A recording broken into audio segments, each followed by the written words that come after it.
বন্ধুগণ, good morning and happy Sunday. আর সানডেটায় সানডে হলেও যেহেতু বর বাড়ি থাকে একটু সানডেও হয়, ঠিক কইছি না? তো তোমরা কেমন আছো? আশা করছি তোমরা সবাই ভালো আছো। আর আমার মুখের হাসি দেখাই তোমরা বুঝতে গেছো যে আমিও ভালো আছি। দীপু ঘোষ বাজারে চলে গেছে, সানডে বলে কথা, বাজারে তো যাবেই। আর তাছাড়া বউ চারটে 3-4 অসুস্থ হয়ে পড়ে থাকে। যার বাড়িতে শুধুমাত্র ডাল ভাত এই চলে, তো তারপরে বউ সুস্থ হলে সানডে মানে বুঝতেই পারছো তার কাছে কতটা ফান্ডে। তারপরে ভুড়ি ভোজের জোগাড় তো আজকে হবে। তো চলো, শুধু বসে বসে গল্প করলে হবে না, দেবাগ্নিকে খেতে দেবো আর আমারও খিদে পেয়েছে, খাবো। তো চলো, খেতে থেকো, দেখতে থেকো, খাওয়ার জোগাড় করি। বর্মশাই বলেছে বাজারেই খেয়ে দেবে, বন্ধুগণ নিয়ে বাজারে গেছে, বন্ধুগণের সাথেই তো খাবে, বইয়ের সাথে কি আর খাবে? বইয়ের সাথে দুপুরে খাবে রাতে খাবে, তাই না? তো চলো, রান্না বান্নার দিকে মন দিই। মেয়ের জন্য খাবার করব, আর আমাদের খাবার অলরেডি আছে। আর আজকের ওয়েদারটা মানে কি বলবো, একেবারে জামাইদের জন্য পারফেক্ট ওয়েদার। ঠিক আছে, এমন গরম পড়ছে যে কটা আম কাঁঠাল মানে ইয়েতে আছে, গাছে আছে, যেগুলো পাকেনি সেগুলো আজকে গ্যারান্টি পেয়ে যাবে। একেবারে জামাই ষষ্ঠীর বাজারের জন্য তৈরি হয়ে যাবে পেকে পেকে। তো চলো, রান্নায় মন দিই।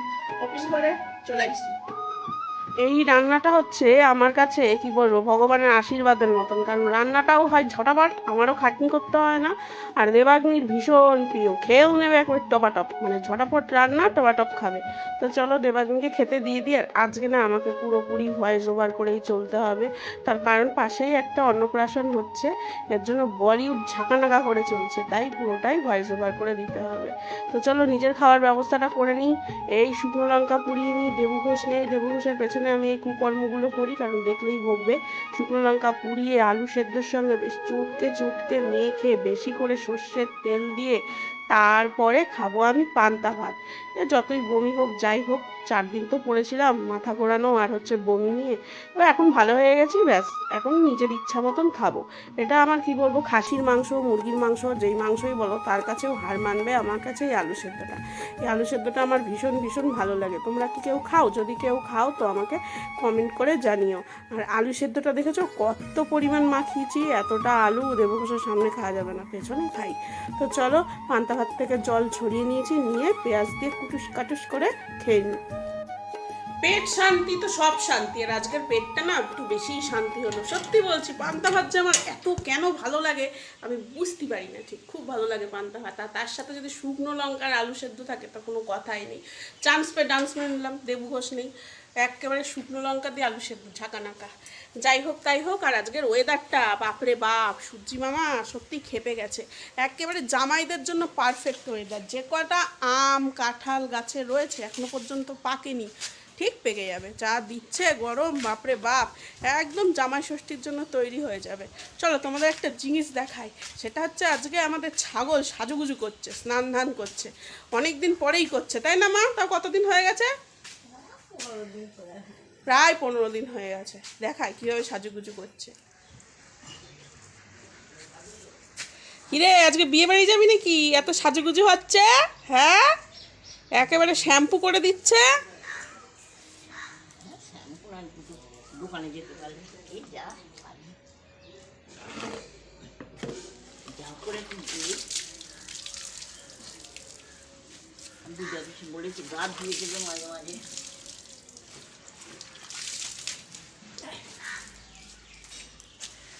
এরা শুধু শ্যাম্পু করে না, এরা কিন্তু মাথায় তেলও দেয়। মা বেশি করে তেল দিয়ে দিল, তার কারণ কি বলো তো? তার কারণ হচ্ছে একটাই, মাকে যদি না দেখে, দেখতেও লাগবে না, আওয়াজ যদি কানে না যায় এদের, ওরে ভেপুবাসি বাজায় সে, মানে কি বলবো, আর হুপিন কাশির মতন শুরু করে দেয়, বুঝেছো? ওর জন্য মাথা ঠান্ডা করে দিল। তো চলো, শুধুমাত্র লেকচার দিলে হইব না, কর্মে মনোনিবেশ করি, না হলে ঘড়িবাবু ছুটতে থাকবে, আমি ঘড়িবাবুর সাথে তাল মিলিয়ে ছুটতে পারবো না। একেবারে মা গোসাইয়ের মতন ঘট হয়ে বসেছি আজকে। আর ওই চাকু দিয়ে কাটিং শাটিং করবো না, বটি নিয়ে একেবারে ওই যে বললাম জলঘট হয়ে বসে পড়েছি কাটিং শাটিং করতে, কারণ সে বাজারে গেছে ধীরে সুস্থে, আমি কেটে নিই। আজকে তো আর হুড়হুড় দাবাং নেই, আজকে রবিবার, সানডে ফান্ডে। তো চলো এদিকে রান্না করব কি জানো, আমার সব থেকে ফেভারিট খাবার, আমি সব কিছুকেই বলি সব থেকে ফেভারিট খাবার, আসলে না, এগুলো ফেভারিট লিস্টের মধ্যে পড়ে। এটা হচ্ছে ঝিঙের খোসা বাটা। ঝিঙের খোসা বাটাগুলো আমি সযত্নে ফ্রিজে তুলে রেখেছিলাম ঠিক 4 দিন আগে, ব্যাস শরীর খারাপ যেই ঠিক হয়েছে খোসা বাটা নিয়ে লেগে পড়েছি রান্না করতে। কাটিং শাটিং ধুইং মুছিং কমপ্লিট। ওইদিকে হচ্ছে ইয়েটা হচ্ছে, মানে ওই ঝিঙের খোসা বাটাটা হচ্ছে, আর আসল কাজটা করে নিই। আসল কাজটা করেও দিয়েছে মা, আমি তো ভাবছি বোধহয় করতে হবে আমাকে। এই দেখো একদম ধুয়ে মুছে পরিষ্কার করে রেডি হামারা মাটকা। এই যে দেখেছো, বড্ড ইচ্ছে হয়েছে মটকা চিকেন খেতে। দেখি আমি মেকানিক কদ্দূর করতে পারি। হাঁড়িখানাও নিয়ে আসলো, আর মা একদম ধুয়ে পরিষ্কার করে পেছনে মেকআপও করে দিয়েছে, ফাউন্ডেশন লাগাই দিয়েছে, মানে মাটির প্রলেপ লাগিয়ে দিয়েছে। দেখা যাক গ্যাসে কদ্দূর হয়। ভেবেছিলাম উনুনে করব, কিন্তু কাঠ কয়লা নেই, পাটকাঠির জালে হয়তো ফেটে যেতে পারে, এর জন্য উনুনে হবে না, গ্যাসেই হবে। চলো কাজ তো দিকে করেই রেখেছে, আমি ওদিকে মাংসটা ম্যারিনেট করে নিই। আজকের খোসা বাটাটা না একদম নিজে হাতে পাটাই বেটেছি। এখন বেশিরভাগ রান্নাই আমি পাটাই বেটেই করছি, মিক্সি বাটার আর নিচ্ছি না। তো চলো মাংসটা ম্যারিনেট করে নিই, সব রকম মশলা, তারপরে পেঁয়াজ আদা রসুনের পেস্ট দিয়ে, আর আগের থেকেই কিন্তু এখানে দিয়ে দিতে হবে গরম মশলা। গরম মশলা পরে দেওয়ার কোনো সিন নেই, ভালো করে ম্যারিনেট করে রেখে দিই। টক দই আনা হয়নি, যা হয়নি হয়নি। চলো এদিকে ফোড়ন দিয়ে নিই। এই ফোড়নের তেলটা দিয়ে দেবো হাঁড়ির মধ্যে, গরম তেল। আর গরম তেলটা না চারিদিকে ঘুরিয়ে নাড়িয়ে চাড়িয়ে দিতে হবে, না হলে কিন্তু হাঁড়ি ফাটতে যাওয়ার সম্ভাবনা আছে। তো চলো গরম তেল দেওয়া হয়ে গেছে, এবার মশলাটা কষিয়ে নিই, না হলে একদম কাঁচা গন্ধ থেকে যায়। এর জন্য পেঁয়াজ আর ওই যে আদা রসুনের পেস্ট একটু মাখানোর সময় দিয়েছি, ম্যারিনেট করার সময় একটা, এখন একটু কষিয়ে নেব, তাহলে না একদম কোনো কাঁচা গন্ধ থাকবে না। সত্যি খেতে কিন্তু অনেক সুন্দর হয়েছিল এটা, যদিও আমার আবদার, এই বহু ইচ্ছে ছিল। সেই দিন ওই যে রেস্টুরেন্টে গেছিলাম, এই 4 পিস বোধহয় মাংস, তাই 375 টাকা চম্পারণ ইয়ে মানে চিকেন চেয়েছিল। তখনই আমি ঠিক করে নিয়েছিলাম আমি বাড়ি গিয়ে নিজে বানায় খামু। তো দেখো 500 চিকেন নিয়ে নিয়েছি, আর অনেক কম টাকাতেও আমার হয়ে গেছে, সর্বজনীন খাওয়া দাওয়া হলো সবাই মিলে। তো চলো ম্যারিনেট কমপ্লিট, তারপরে হাঁড়িতে চালান করে দিয়েছি, ওপর থেকে ওই মশলাগুলো দিয়ে জাস্ট একটু ভালো করে নেড়ে চেড়ে নেবো খুন্তি দিয়ে। তারপরে আটা মেখে একদম সিল করে দিয়েছি। আর এই সিলটা করার পরে যখন বসিয়েছিলাম না, একটুখানি পরে না আটাটা ফুলে উঠেছিল, যেন সিল ফাঁকা হয়ে যাচ্ছিল। চলো স্টিমে বসিয়ে দিই, দিয়ে ওদিকে আমার কাজগুলো আমি সেরে নিই। যদিও চিকেন কিন্তু সেদ্ধ তাড়াতাড়ি হয়ে যায়, যেহেতু এই যে মাটকা চিকেন, জানি না কতক্ষণে হবে, কারণ আমার কোনো আইডিয়া নেই, এটাই হচ্ছে প্রথমবার। এটা হতে থাক, আমি এদিকে আমার কাজ সারিয়ে ঘর মুছবো, মুছে স্নান করে আসি, এসে তোমাদের সঙ্গে কথা হবে। আর এদিকে কি পুড়ে যাচ্ছে এ বাবা। দেখো মা এদিকের গ্যাসে কিছু বসিয়েছিল, কারণ আমি ওখানে রান্না করছি, ব্যাস জলঞ্জলি হয়ে গেল। বেঁচেছে, খেতে পারবে, যাই হোক।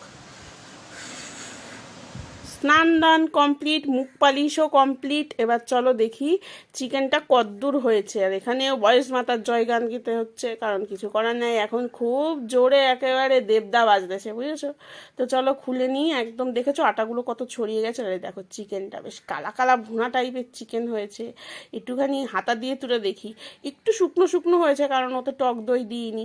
চলো মেয়েটার জন্য খাবার বেড়ে নিই। আর সত্যি বলছি দারুণ টেস্টি হয়েছিল মাংসটা, মানে অন্যান্য মাংসের থেকে এটা সেরা।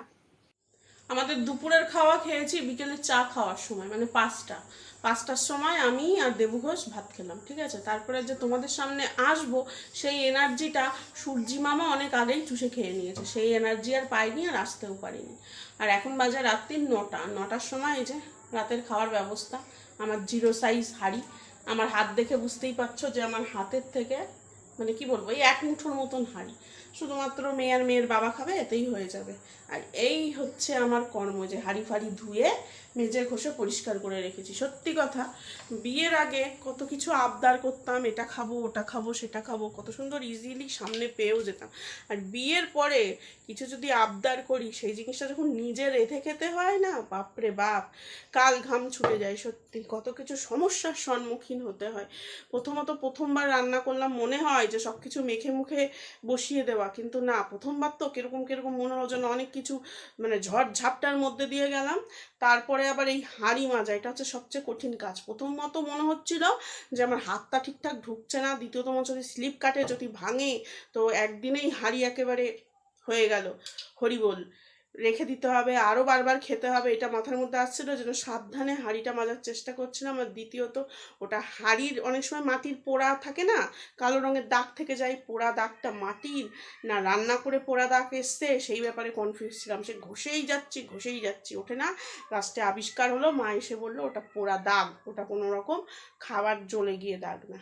সে যাক, দেখিয়ে দিয়ে এই দেখো, বুঝেছো, এই যে তরমুজ, সরি একটুখানি আড্ডা মারলাম, এটা হচ্ছে মিষ্টি কুমড়ো। মিষ্টি কুমড়ো, টমেটো, তারপরে এই যে কি বলে এটাকে, শাক, ডাঁটার শাক, তারপরে পাট শাক।